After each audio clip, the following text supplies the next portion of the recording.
Welcome to the 2019 Unified Track and Field season. This webinar is meant to teach you a little bit about what we're looking for and what we're expecting from our team.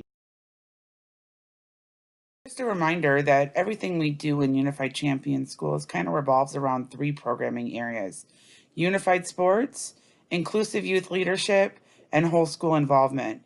And so just reminding that this is going to fall under the Unified Sports component of our Unified Champion.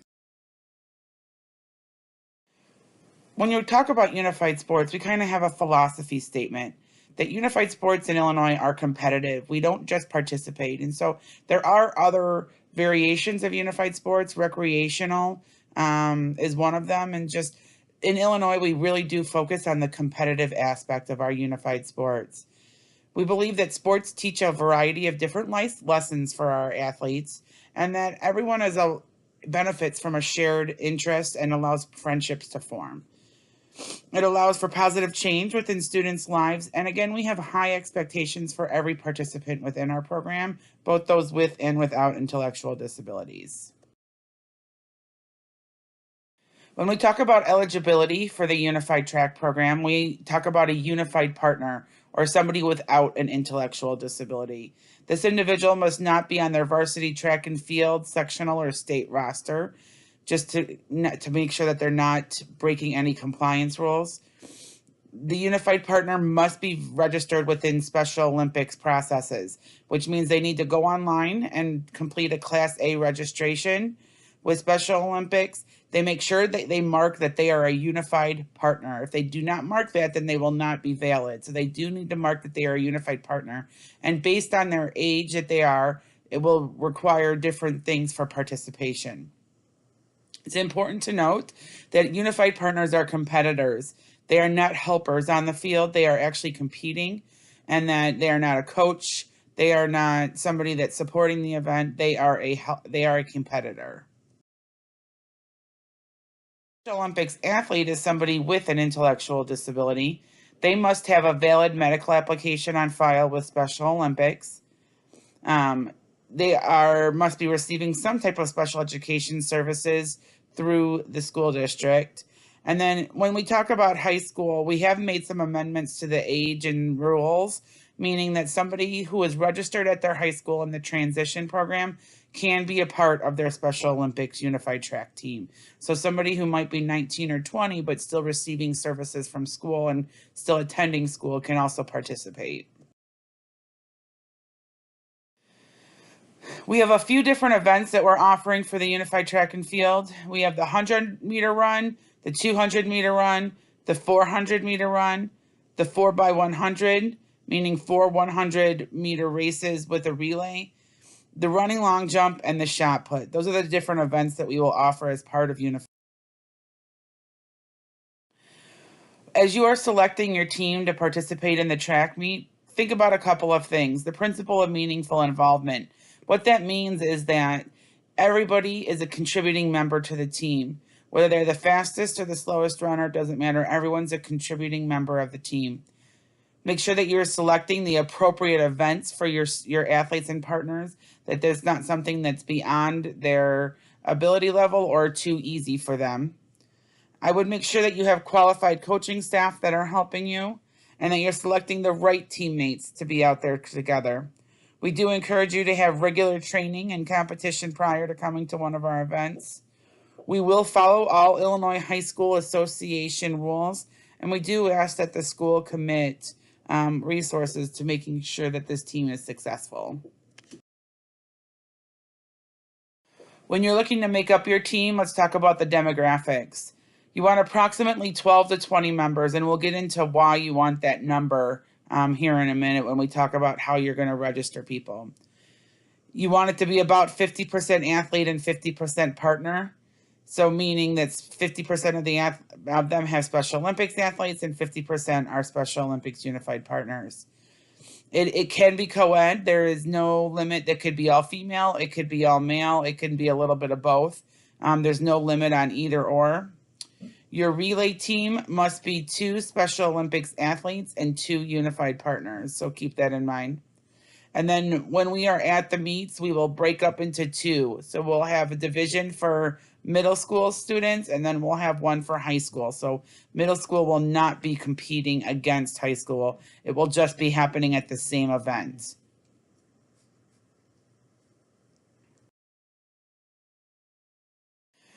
Individuals in wheelchairs are allowed to participate in competition. They can do the 100-meter dash. They must be in a manual chair. They can't be in an automatic chair. And what will happen is we will put them, and they will get 2 lanes to be able to stay in their lane. So they'll get 2 lanes, and they'll only compete against other competitors in wheelchairs. Or they can also do the shot put, where they will be divisioned right alongside of everybody else. So those are the 2 events that somebody in a wheelchair can do. The way the tournament's going to go is that every individual can participate in 2 events. So up to 2 events, meaning that teams can enter 4 competitors into each individual event. So you will enter 2 Special Olympics athletes and 2 unified partners into each individual event. And then each school can enter 1 relay team. But there is that max event limit per person of 2 for each person that's participating.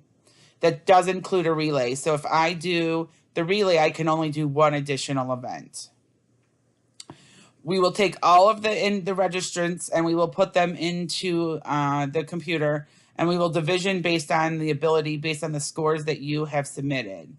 And so if I could be running against a Special Olympics athlete, I could be running against a unified partner, I could be running against a boy, or I could be running against a girl.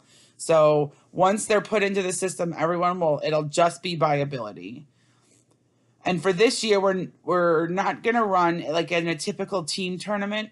We are not where you would run to a final. This year, we are not going to run to the final. We are only going to run 1 set of races, and everyone will receive points for each set of races, which means that no matter what race you're in, you will be able to earn points towards your team.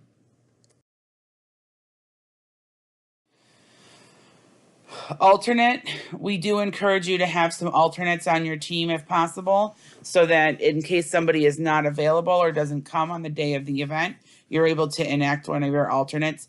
Please note that they must be registered on your entry forms when you turn them in next week. They must be on there. They must have time and distance for the event time or distance, I guess you could say, for the event that they're going to be participating in. We do ask that they are the same gender as the person that they will be replacing, and as well as the same classification, meaning that you'll put in a male unified partner for a male unified partner, or a female Special Olympics athlete for a female Special Olympics athlete. We would just ask that you communicate that to us in advance. Prior to the start of the meet, we will allow any alternates to come in. For the meet, there will be different heats. In each heat, there will be no more than 8 and no less than 4, unless there are less than 4 entries. For example, there may only be 1 or 2 individuals in a wheelchair that are participating, so there would only be 1 or 2 individuals that would run that race. They will be division by ability, like we talked about. So everyone is going to be running against each other. It could be Special Olympics athletes, unified partners, boys and girls, all in the same race. And if we have, let's just say we have 20 people, we will division those heats as evenly as possible. It's meaning that we might have 6, 7, and 7 as far as the number of individuals on the track. So we will try and split them out as evenly as possible. The way that you can earn scoring for your meet towards your team is, like I talked about before, we're not running to a final. All individuals will score points. And so if you come in first place, you'll get 10 points. Second place will get 8. Third place will get 6. Fourth place will get 5. Fifth place will get 4. Sixth place will get 3. Seventh will get 2. And eighth place will get 1 team point. Meaning that no matter what place you finish, you will earn points towards your team total. Some things to think about for the event is that for the shot put, all participants will use the 4-kilogram shot. So male, female, no matter who you are, All participants will use the 4-kilogram shot to participate in this event. When you're talking about the running long jump, make sure that safety-wise that they are able to clear the 1 meter jump, and basically that they jump a minimum of 1 meter to be able to participate in the long jump. There is no standing long jump for this event. It is only a running long jump, and we want to make sure that everybody is safe.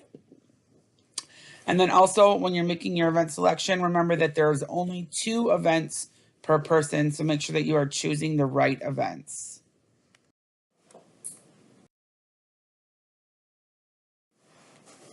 We will be presenting awards for this event. It will be Special Olympics Unified Awards, and so everyone will receive a Special Olympics Unified Award for their participation on their team. We will also present a plaque to the championship team. So the team that wins the meet will receive a plaque, both in the high school and the middle school division. And then 1st through 8th place will receive individual awards for every member of the team. But those will be Special Olympics Unified Awards.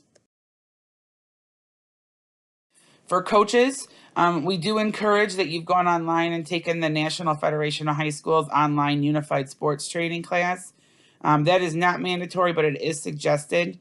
And then it is mandatory that everybody has a Class A certification within Special Olympics Illinois that is a coach. And so if you have not done so already, every coach needs to go online and go through the Class A process with protective behaviors, concussion training, and then their criminal background check. We encourage that each team has a coach that has some track and field experience, and that each team has a coach that has some experience with Special Olympics athletes.